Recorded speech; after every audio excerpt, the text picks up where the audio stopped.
할렐루야. 예수 그리스도의 은혜와 평강이 말씀을 듣는 모든 성도님들과 함께 하시기를 주님 이름으로 축원합니다. 중세 유럽에 콜레라가 한참 유행할 때 나온 얘기가 있습니다. 농부가 마차를 몰고 성을 향해 가고 있는데 갑자기 어떤 부인 한 명이 이제 가는 마차를 세웠습니다. 그리고는 성까지 태워달라고 하기에 그 부인을 태웠는데 분위기가 아주 이상했습니다. 세울 때는 안 그랬는데 태우고 나서 보니까 이 부인이 계속 소름 끼치는 묘한 웃음을 웃고 있는 것이었습니다. 농부가 물어봤습니다. 부인은 누구십니까? 그러자 그 부인은 나는 콜레라 부인입니다. 그러자 그럼 제 마차에 왜 타셨습니까? 그러자 그 여인은 나는 이 성에 있는 사람을 죽이기 위해 탔습니다. 그렇다면 저는 당신을 태울 수 없습니다. 그러자 이 콜레라 부인은 나를 태우지 않으면 당신부터 죽일 것입니다. 그러자 그 농부가 제안을 하기를 그럼 나와 한 가지 약속을 해주시기를 부탁드리겠습니다. 내가 당신을 그 성까지 태워줄 테니 그 성에서 딱 5명만 죽이시면 어떻겠습니까? 그렇게 해서 그 농부와 콜레라 부인은 꼭 5명만 죽이기로 협상이 체결이 됐습니다. 드디어 콜레라 부인이 탄 그 마차가 성 앞에 도착을 했답니다. 그런데 성 앞에 도착을 해보니 이미 1000구도 넘는 시체가 질비해 있었습니다. 그러자 이 모습을 본 농부가 화가 나서 외쳤습니다. 이보시오 부인, 이것은 약속이 틀리지 않습니까? 5명만 죽이기로 했는데 이게 웬 시체들입니까? 그러자 그 부인 왈, 나는 아직 한 사람도 죽이지 않았습니다. 저 사람들은 내가 온다는 소식을 듣고 질에 겁을 먹어 죽은 사람들입니다. 사랑하는 여러분, 우리 역시 앞으로 코로나가 우리뿐 아니라 전 세계적으로 심각하게 번질 것이라는 좋지 않은 뉴스를 아마 접해 들었을 것입니다. 우리 중에 사실 어느 누구도 질병 앞에는 장사가 없고 그렇기 때문에 자연스럽게 두려운 마음이 드는 것 사실입니다. 그러나 정상적인 생활이 안 되리만치 두려움을 가지는 것은 우리의 삶에 결코 도움이 되지 않는 걸림돌이라고 하는 사실을 기억해 주시기 바랍니다. 여러분, 우리도 조심해야 됩니다. 그러나 조심한다는 것과 두려움이 가진다는 것은 차원이 다른 이야기입니다. 우리 성도님들은, 예수님을 믿는 성도는 조심해야지 두려워해서는 안 됩니다. 여러분, 이런 모든 상황에도 불구하고 우리의 전능자, 우리가 믿는 하나님은 지금 이 시간도 살아계시고 저와 여러분의 기도를 응답하신다는 사실을 믿어주시기 바랍니다. 여러분, 우리의 믿음의 선진들도 초대교회나 중세교회를 살았던 그 믿음의 선진들 역시 그 시대에 무서운 콜레라와 무서운 흑사병이 돌았던 그 시대를 살았던 분들입니다. 그런 대질병의 유행 속에도 그런 죽음의 터널을 통과하고서도 믿음을 지켰던 분들이라는 사실입니다. 그 믿음을 지켜서 그런 질병 속에서도 우리에게 그 신앙을 전수해 주었던 분들이 바로 믿음의 선진들이었습니다. 특별히 여러분, 이런 때일수록 하나님의 권면의 말씀, 아무것도 염려하지 말고 오직 모든 일에 기도와 간구로 너희 구할 것을 감사함으로 하나님께 아뢰라. 그리하면 모든 지각에 뛰어난 하나님의 평강이 그리스도 예수 안에서 너희 마음과 생각을 지키시리라. 여러분, 이 능력의 말씀으로 당면한 모든 어려움 속에서 두려움에 눌리고 위축되는 것이 아니라 도리어 그 두려운 상황 가운데를 어려움을 이기고 평안을 주시는 하나님께 더욱더 가까이 나아가는 그런 은혜가 되시기를 주님의 이름으로 축원합니다. 오늘 본문에는 특별히 한 교회의 탄생에 관한 이야기가 나옵니다. 여러분, 이 말씀이 기록된 사도행전 11장 당시에도 사실은 주변에 많은 교회들이 있었습니다. 그런데 성경에는 특별히 오늘 이 교회에 대해서 주목을 하고 있는데 특별한 이유가 있습니다. 그 이유가 뭐냐면 바로 오늘 본문의 이 교회를 통해 이스라엘 땅이 아닌 이방 땅에 비로소 복음의 시대가 시작이 되었기 때문인 것입니다.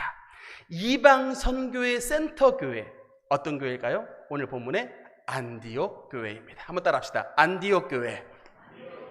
안디옥 교회. 이 안디옥 교회는 바로 어떤 교회다? 이방 선교의 센터 교회다. 여러분은 평소에 어떤 사람이 제일 좋고 마음에 드십니까? 어떤 사람을 여러분 주변에 제일 가까이 두고 싶습니까? 어떤 분들은 아마 목사님 저는 돈 많은 사람이 제일 좋아요, 이런 분들도 계실 거고, 어떤 분들은 아닙니다 목사님 저는 인물 잘생기고 예쁜 사람이 제일 좋습니다, 이렇게 말을 하는 사람도 있고, 뭐니 해도 가방끈이 길어야지 학벌 좋은 사람이 좋습니다. 여러 부류의 사람들이 있을 텐데 뭐 다 좋습니다만, 여러분 하나님께서는 어떤 사람을 가장 가까이 하시고 어떤 분들을 그 곁에 두시기를 원하시는지 아십니까? 물론 뭐 돈, 인물, 학벌 이런 것들이 어떠하든지 간에 하나님은 영혼 구원에 앞장서는 사람을 가장 가까이 하시고 가장 사랑해 주시는 것입니다.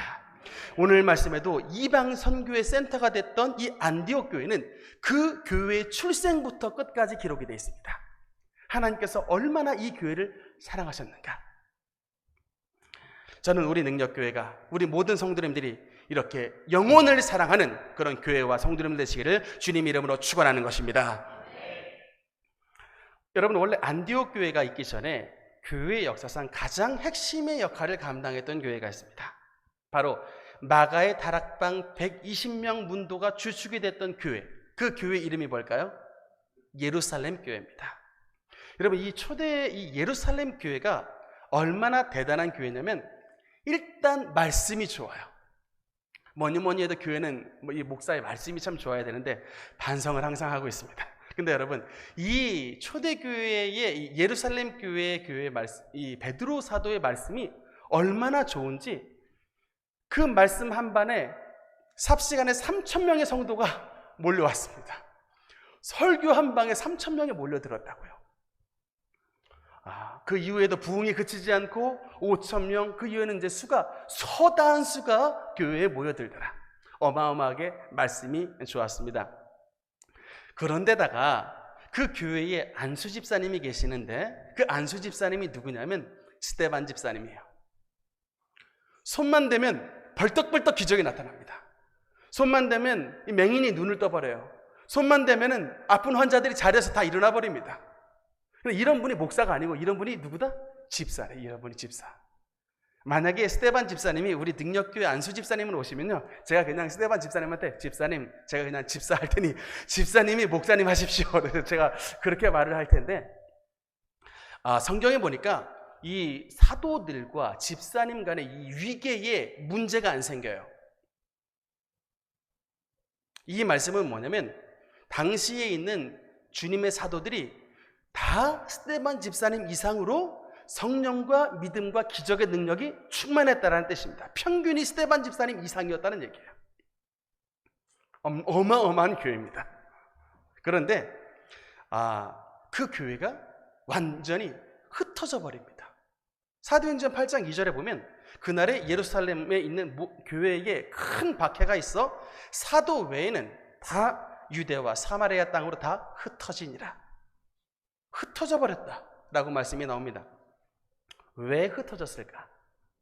물론 겉으로 보면은 당시에 이 사울이라고 하는 악한 분자가 나타나가지고 그의 박해로 말미암아 이게 예루살렘 교회가 흩어졌지만 그 박해를 하나님이 허락하신 거예요.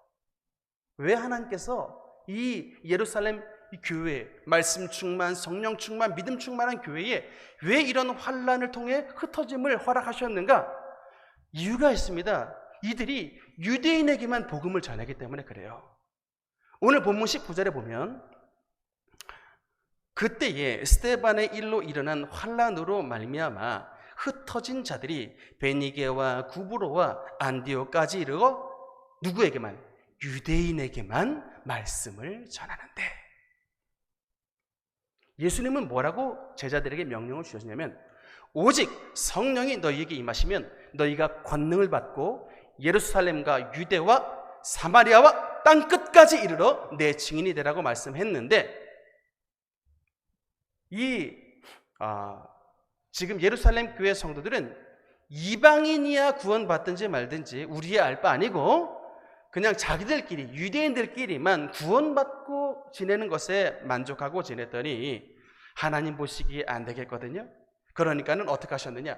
환란의 바람을 보내가지고 그들을 열방으로 흩어버리신 것입니다. 그 환란의 바람을 맞아 머나먼 이방 땅으로 도망갔던 자들이 거기서 복음을 전해 생겨났던 교회가 바로 어떤 교회다? 안디옥 교회다라고 하는 것입니다. 여러분, 그래서 우리가 여기 한 가지 중요한 믿음의 원칙을 발견합니다. 뭐냐면 예수님 안에 있는 자는 고난이 반드시 고난으로 끝나지 않고 고난이 반드시 주님의 축복으로 이어진다는 사실입니다. 여러분, 미국의 닉슨 대통령 때에 보좌관으로 일했던 찰스 콜슨이라고 하는 사람이 있었습니다. 그가 백악관에 있었을 때 이 당시 언론이 이 찰스 콜슨을 향해서 이제 악평을 서슴지 않았어요. 이게 뭐라고 했냐면, 찰스 콜슨, 이 사람은 자기 출세를 위해서는 자기 어머니의 등이라도 밟고 지나갈 수 있는 그런 사람이다. 이게 언론에 나왔던 말입니다. 얼마나 지독한 악평입니까? 출세를 위해서 지 엄마 등도 밟고 간다는 게 언론에 나왔으니, 실제로 그는 이 언론의 표현처럼 자기의 출세를 위해서는 수단과 방법을 가리지 않는 자였습니다. 그래서 닉슨의 보좌관이 됐고 미국의 제2인자가 되어서 막강한 권력을 휘둘렀는데, 근데 그 당시에 닉슨의 그 유명한 워터게이트 사건이 터졌을 때 그는 이제 당시에 많은 비리를 저질렀기 때문에 감옥행으로 가게 됐습니다. 감옥 신세를 져야 됐는데, 당시에 많은 이들은 찰스 콜슨의 인생이 여기서 끝났다라고 생각을 했습니다.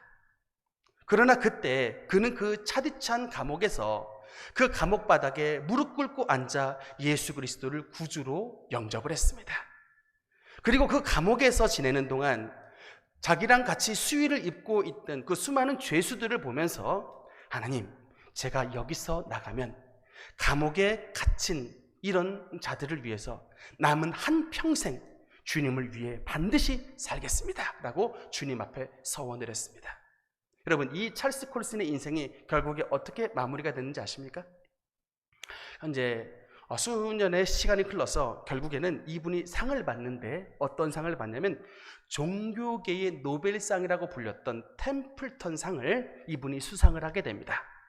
그러면서 이제 외국의 한 잡지가 그 상을 수상한 찰스 콜슨에게 다음과 같이 이제 평가를 했습니다. 뭐라고 했냐면, 현재 미국이라는 나라에 가장 건강한 사상적 영향을 끼치고 있는 저술가, 예수 그리스도의 복음을 통해 가장 강력한 영향을 끼치고 있는 전도자, 그리고 가난하고 억눌린 사람들의 가장 따뜻한 이웃, 그가 새로운 이웃이 되어 우리 곁에 돌아왔다. 이렇게 언론에서 보도가 되었습니다. 사랑하는 여러분, 예수 안에 있는 자에게는 결코 정죄함이 없는 것입니다. 그리스도 예수 안에 있는 생명의 성령의 법이 죄와 사망의 법에서 저와 여러분을 해방시켜 주시는 것입니다. 여러분, 고난을 당하는 그 당시에는 괴롭습니다. 아픕니다. 그러나 그 고난으로 말미암아 우리가 얼마나 하나님 앞에서 주님의 은혜 없이는 살 수 없는 죄인인 것을 그 고난을 통해서 깨닫게 되는 것입니다. 그래서 그 고난으로 말미암아 우리가 죄를 죄로 알게 되고 하나님 앞에 돌이켜 회개하는 삶을 살게 되니 우리의 심령 가운데 예수의 보배로운 피가 임하여 하나님 앞에 의롭고 정결한 심령으로 변화받게 되게 되는 것입니다. 결국 그런 고난으로 말미암아 고난당하는 것이 내게 유익이라, 내가 이를 통해 주님의 율례와 법도를 배웠나이다 하는 시편 기자의 고백이 저와 여러분의 입 가운데 찬송으로 나타나게 되게 되는 것입니다. 혹시 우리 능력교회 성도님들 가운데 고난 중에 계신 분들 계십니까? 여러분, 이것은 하나님께서 여러분을 미워하고 하나님께서 여러분을 괴롭히시기 위해 주시는 것이 아니라 원석인 여러분을 정금 같은 믿음으로 만드시기 위해 하나님께서 보내신 주님의 연단의 고난이요, 여러분을 사랑하셔서 보내신 주님의 징계인 것을 기억하고 고난 중에서도 주님을 더욱더 의지하며 우리를 정금같이 만드실 하나님을 끝까지 소망하는 저와 여러분 되시기를 주님의 이름으로 축원합니다. 여러분, 특히나 이 안디옥 교회 안디옥 교회를 창립했던 이 창립 멤버들은 정말로 여러분 그 믿음이 영혼을 사랑하는 믿음이었습니다. 그냥 여러분 이 영혼 구원 정도가 아니고 이 영혼의 구원을 위해 자신의 목숨을 걸고 예수를 전했던 그런 사람들이었다는 사실을 여러분 이해를 해 주셔야 되는 것입니다. 제가 살아가면서 얻은 교훈이 있는데, 사망은 사망을 낳고 생명은 생명을 낳는다는 사실입니다.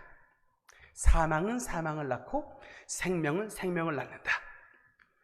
얼마 전에 뉴스를 보니까 이 술 마신 사람, 술집에서 술 마신 사람이 결국에는 음주운전을 하여 그 택배 배달원들을 쳐 죽여서 어떤 사람은 막 장애인으로 만들고 어떤 사람은 그 즉시로 죽이고 이런 비행을 저지르더라고요. 사망은 사망을 낳더라.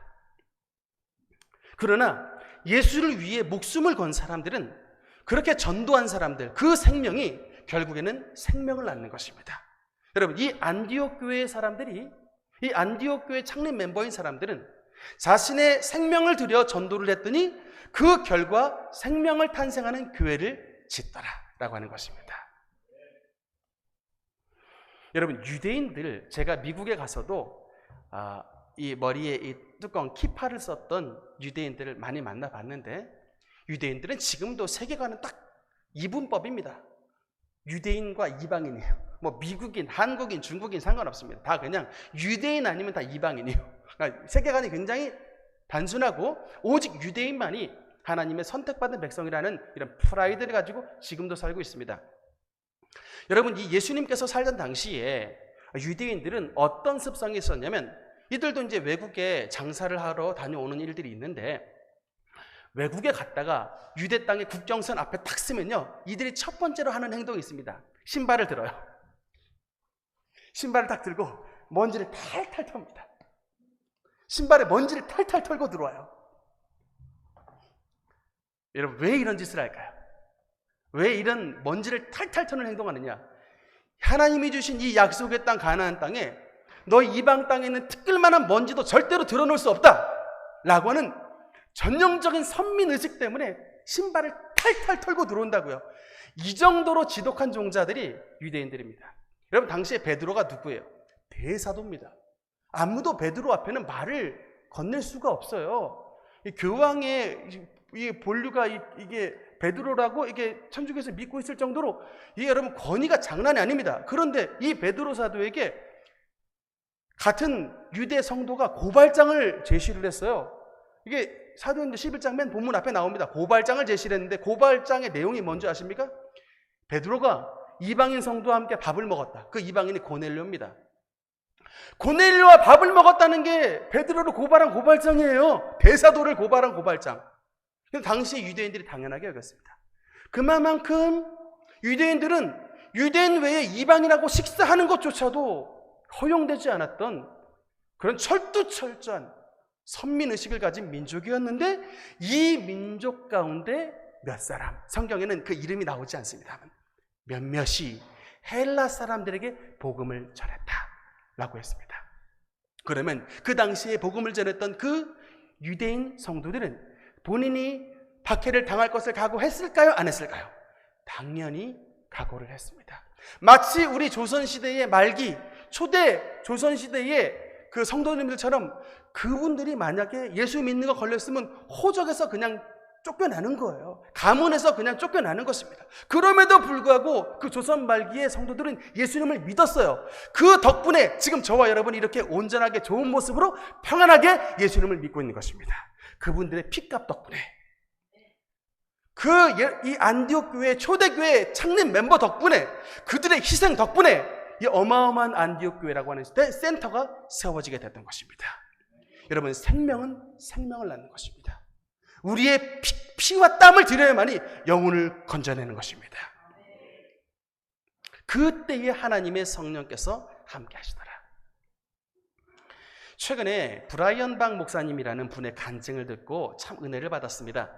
혹시 뭐 CTS나 CBS 같은 이 기독교 TV를 자주 보신 분들은 이 브라이언 박 목사님 요새 이 기도 인도, 뭐 찬양 인도 참 많이 하시는 분인데, 그분을 아마 보셨을 거예요. 제가 이분의 간증을 듣고 참 은혜를 받았는데, 이 브라이언 박 목사님이 원래는 이제 불교 집안에서 태어나셨답니다. 근데 이분은 가정이 불교뿐만 아니라 무속, 그 다음에 토속 신앙이 이게 막 다 짬뽕이 돼 있는 그런 집안에서 태어났는데, 어릴 때 집안에 얼마나 부적이 많이 붙어 있든지 자기는 어릴 적에 그게 하도 많이 붙어 있어가지고 이 부적이 벽지인 줄 알았답니다. 아니, 그런 환경 속에 자랐는데, 이분이 꿈이 있으셨대요. 부자가 되는 게 꿈이었답니다. 근데 그냥 부자가 아니고 진짜 1등 가는 부자가 되는 게 꿈이셨답니다. 그래서 1974년에 이제 중3 때에 온 가족이 미국으로 이제 이민을 가게 되는데, 거기서 이제 변호사가 되는 꿈을 꿨답니다.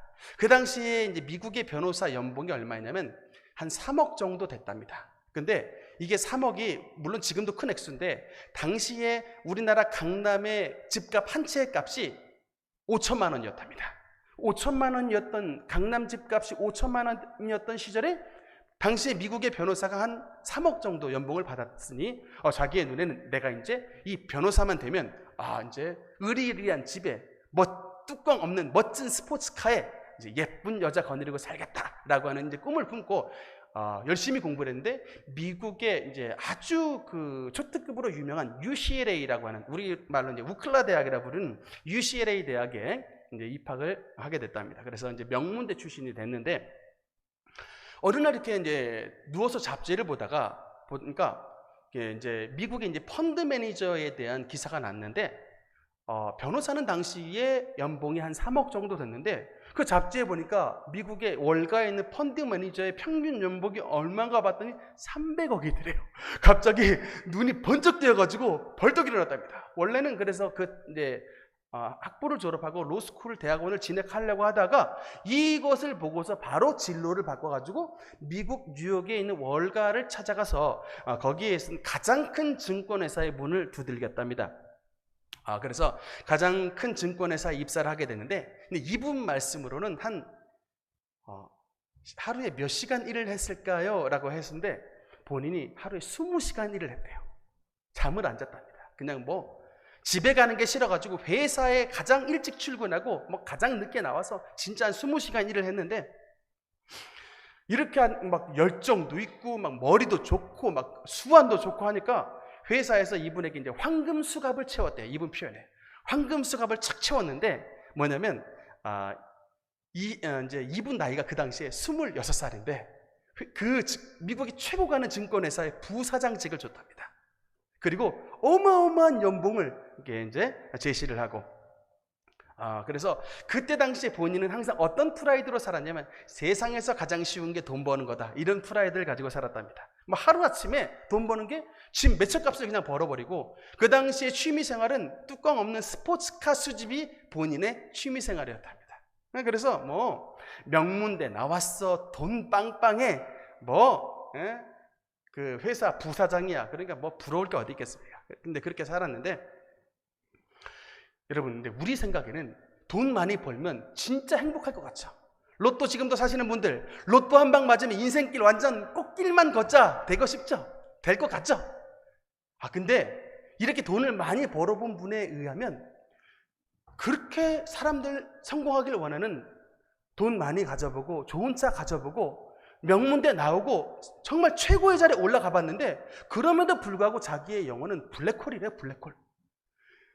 빨아들여도 이게 만족함이 없더랍니다. 그러니까는 이제 이 만족함이 없는 심령에 뭐를 채웠냐면 술, 담배, 특히 이분이 마약 중독자예요. 마약 중독. 20년간을 마약을 했답니다.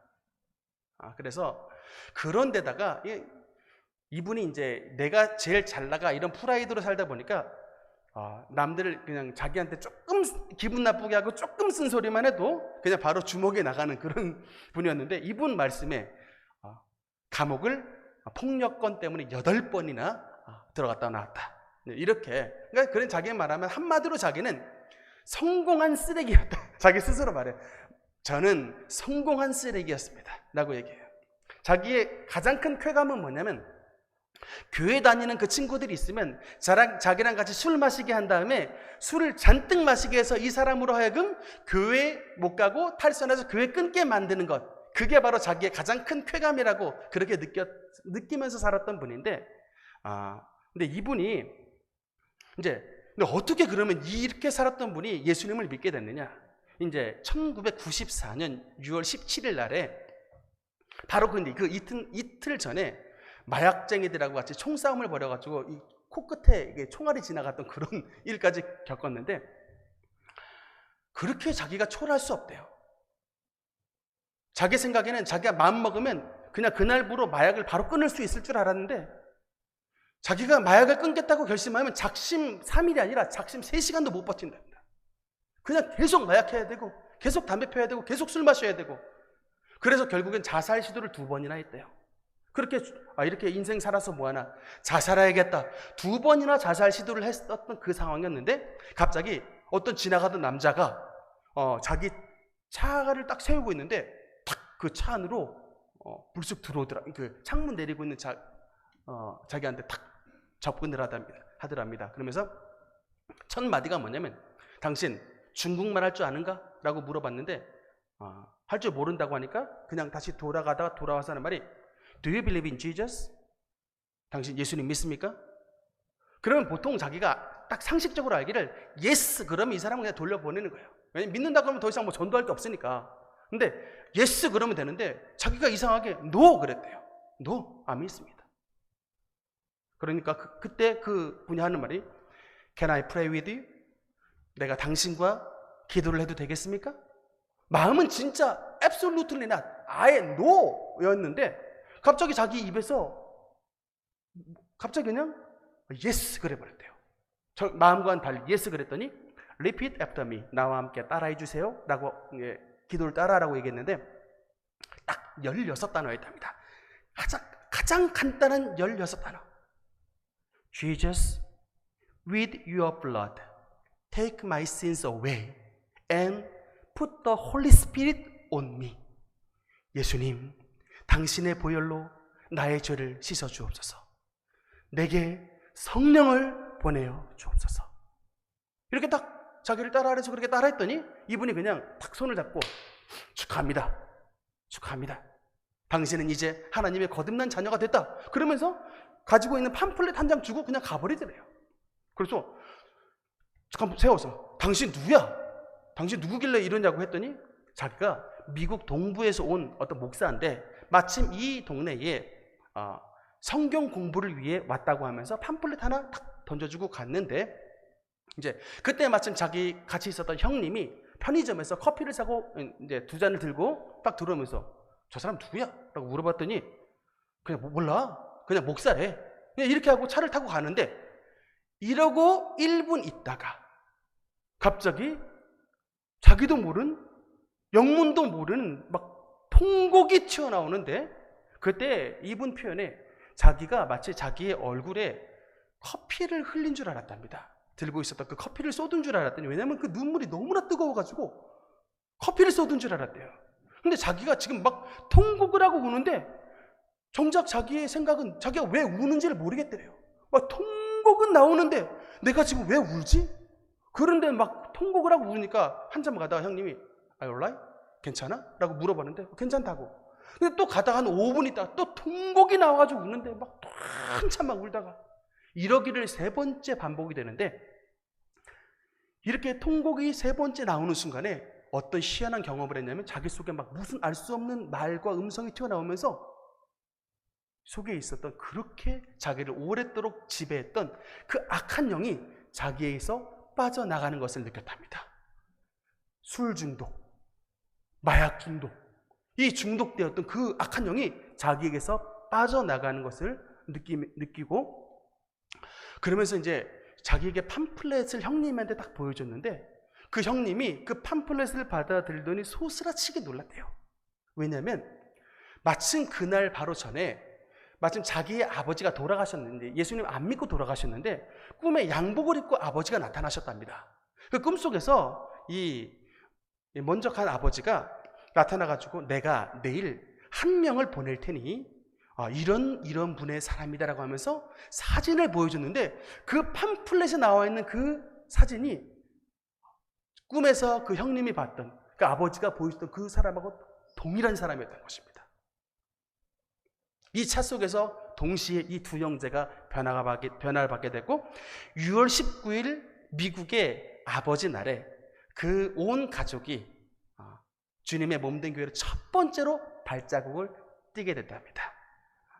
그래서 그 아버지 날에 살아계신 아버지를 처음 만나게 되는 복된 날이 되었다라고 하면서 지금도 이제 그 일 이후로 브라이언 목사님이 많은 분들에게 기도와 하나님의 살아계심을 간증하는 그런 참 주님의 귀한 도구로 쓰임을 받는 것을 보면서 제가 참 그 간증을 듣고 진짜 도전을 많이 받았습니다. 그러니까 아마도 제가 생각했을 때는 그 동부에 있는 그 목사님이 이 브라이언 박 목사님이 이렇게 위대한 종이 될 줄 아마 생각 못하고 그냥 때를 얻든지 못 얻든지 가까이 가서 주님의 복음 전하고 안수기도 해주고 그렇게 나왔던 것입니다. 그런데 그 예수의 복음의 능력이 얼마나 대단한지 그분으로 말미암아 오늘날 얼마나 많은 영혼들이 예수의 살아계심을 실제로 체험하고 있는지 모릅니다. 여러분, 전도가 왜 귀하냐면 하나님의 선택과 예정이 우리의 전도를 통해 나타나는 것입니다. 여러분, 우리가 전도할 때 못 생명이 지옥에서 천국으로 건져 올려진다는 사실을 기억해 주시기 바랍니다. 미국에 9.11 테러가 있었을 때 쌍둥이 빌딩에 불이 났습니다.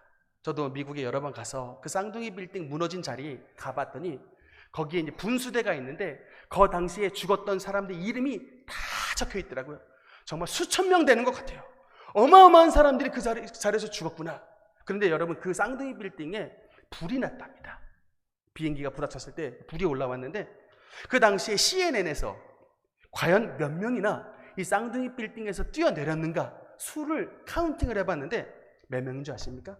237명이 공식 집계된 걸로만 237명이 그 쌍둥이 빌딩에서 뛰어내렸습니다. 죽을 줄 알고 뛰었습니다. 사는 사람 한 명도 없어요. 100% 뛰어내는 사람 다 죽었습니다. 심지어는 그럴 줄 뻔히 알면서도 같이 손잡고 뛰어내는 사람도 있어요. 여러분, 왜 그랬을까? 왜 그들이 뛰어내렸을까? 불에 타 죽는 것보다 차라리 뛰어내려 죽는 게 더 낫다고 판단했기 때문입니다. 여러분, 예수님께서는 지옥은 영원한 불이 꺼지지 않는 곳이라고 말했습니다.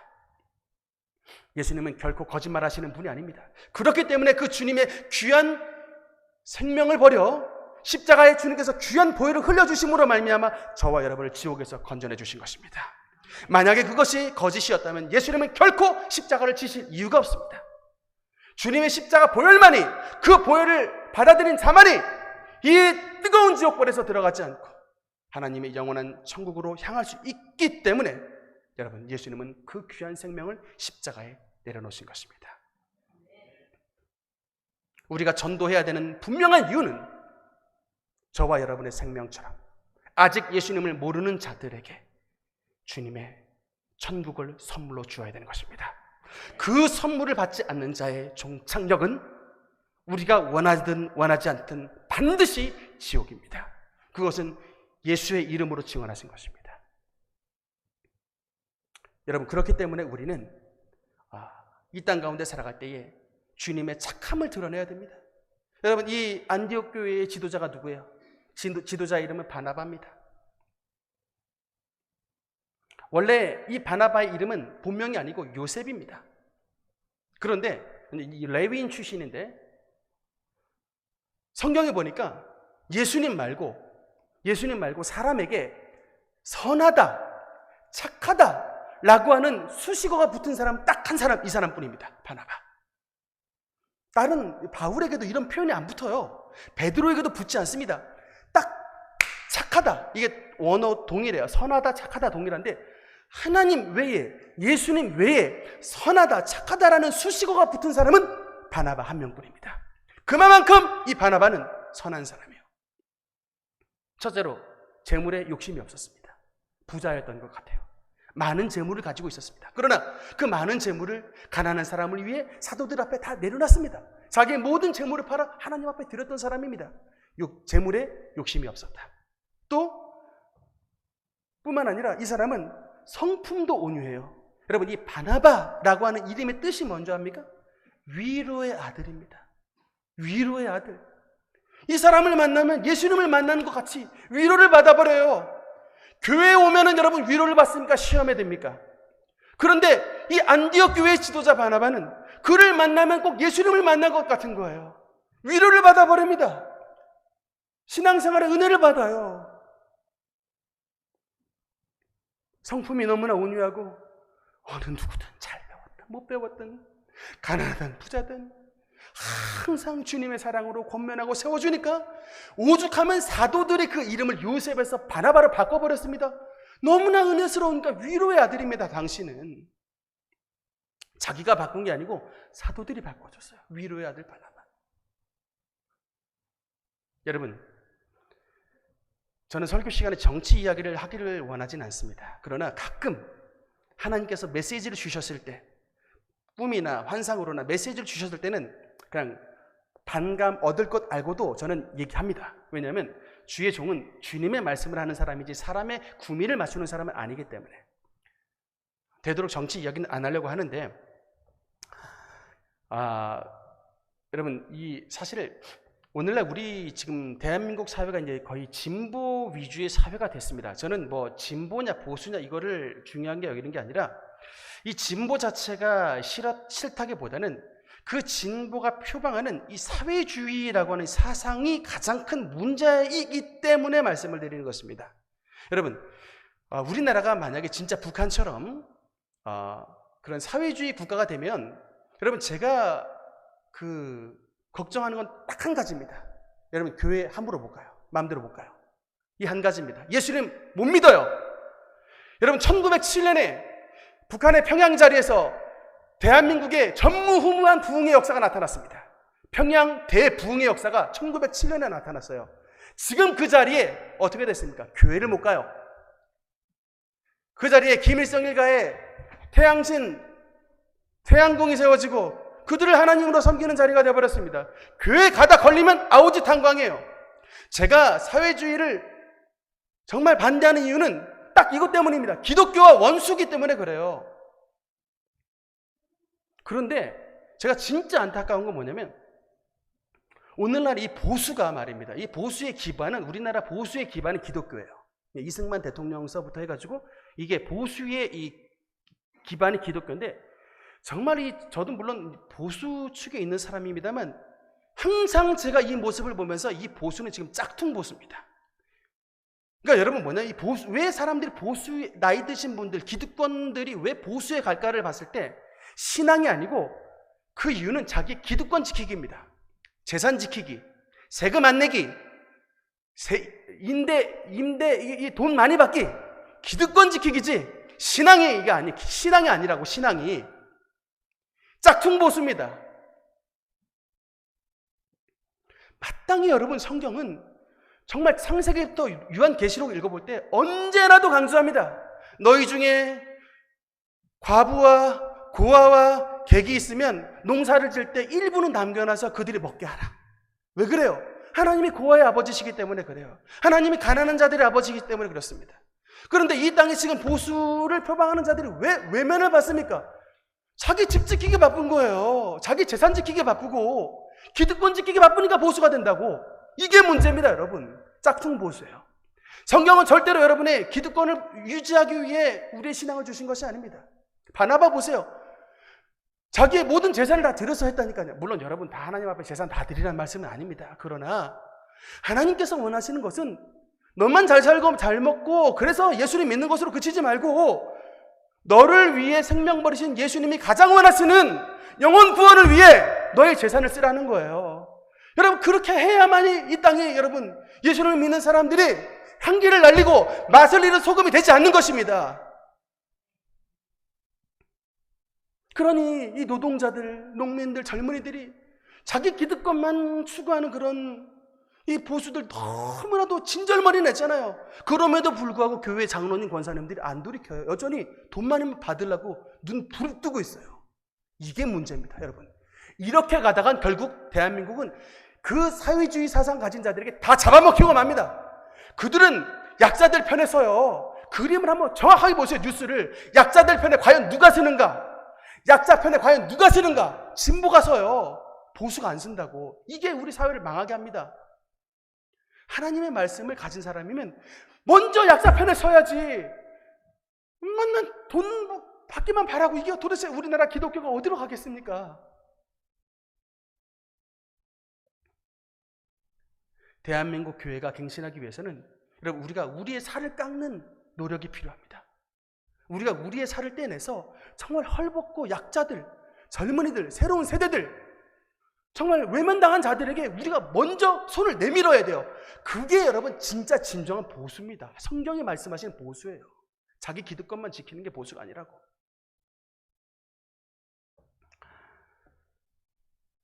저는 우리 교회에 항상 부흥을 바라보고 항상 기도합니다. 최근에는 우리 신목사님이 얘기했어요. 참 신목사님이 우리 교회에 참 나가서 다른 교회에서 사역을 하고 있지만 가끔 참 좋은 응답과 꿈을 주는데 최근에 참 어떤 꿈을 참 갖고 와서 얘기를 해줬냐면 영꿈을 꿨는데 능력교회가 갑자기 이렇게 직사각형 모양인데 자리가 쭉 하고 막 늘어나더래요. 이 직사각형 모양으로 자리가 쭉 늘어나는데 자기가 그 모습을 보고서 깜짝 놀랐답니다.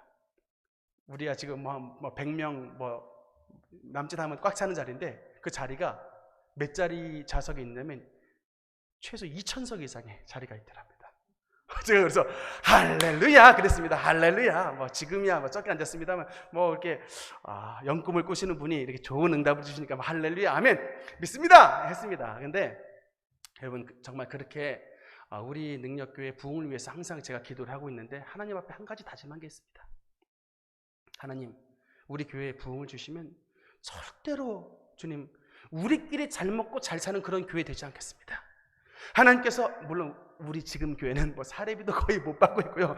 빚 갚는데 참 바쁜 그런 형편에 처해 있습니다만 하나님 어찌됐든지 우리에게 여유를 주시면 저희가 반드시 우리보다 어려운 이웃들, 공부하는데 학비가 부족한 우리 학생들, 청년들, 또 소외된 이웃들, 기초생활이 안 되는 여러 빈곤자들, 그들 찾아가서 주님의 사랑을 전파하는, 바나바의 사랑을 전파하는 그런 교회가 되겠습니다. 정말 여러분 작정하고 있으니 우리 사랑하는 능력교회 모든 성도님들 이 마음을 품고 주님 은혜에 동참해 주시길 바랍니다. 말씀의 결론을 맺겠습니다. 굳건한 믿음을 가지고 주와 함께 머물러 있어라. 주와 함께 머물러 있어라. 바나바 사도는 우리에게 말씀하십니다. 이거는 마치 가지가 포도나무에게 붙어 있듯이 예수님께 굳건하게 붙어 있으라고 말합니다. 여러분 왜 바나바 사도는 우리에게 굳건한 마음으로 주님께 붙어 있으라고 말할까요? 우리를 떨어뜨리려고 하는 세력이 존재하기 때문인 것입니다. 여전히 악한 사탄은 우리를 우는 사자와 같이 삼킬 자를 찾고 지금도 활동하고 있습니다. 강한 자입니다. 지혜로운 자입니다. 계략이 많은 자입니다. 그렇기 때문에 우리가 여러분 자칫 방심하고 자칫 교만하고 자칫 여러분 내가 잘난 줄 알다간 선줄로 생각하거든 넘어질까 조심하라. 정말로 여러분 넘어지는 자들 속출합니다.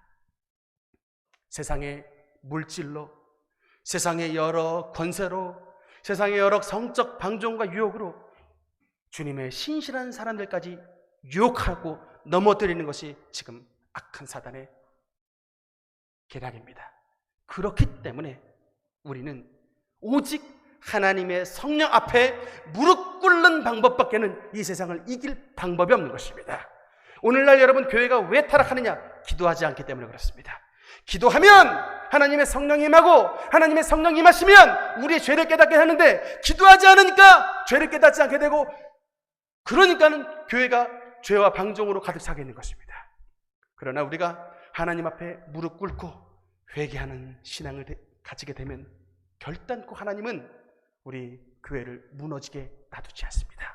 왜냐하면 교회는 예수의 핏값으로 사신 주님의 몸된 전이기 때문인 것입니다. 하나님 앞에 무릎 꿇는 것이 세상을 정복하는 첫 발자국이라고 칼바르트는 말했습니다.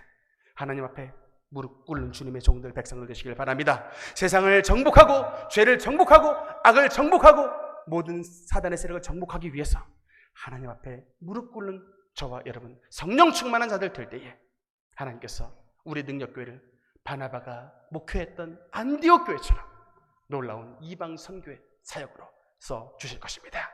그 능력의 역사가 우리 가운데 나타날 때까지 주님 앞에 전심으로 전심전력하시는 우리 모든 능력교회 성도들 되시기를 주님 이름으로 축원합니다. 우리 다 함께 찬양하겠습니다.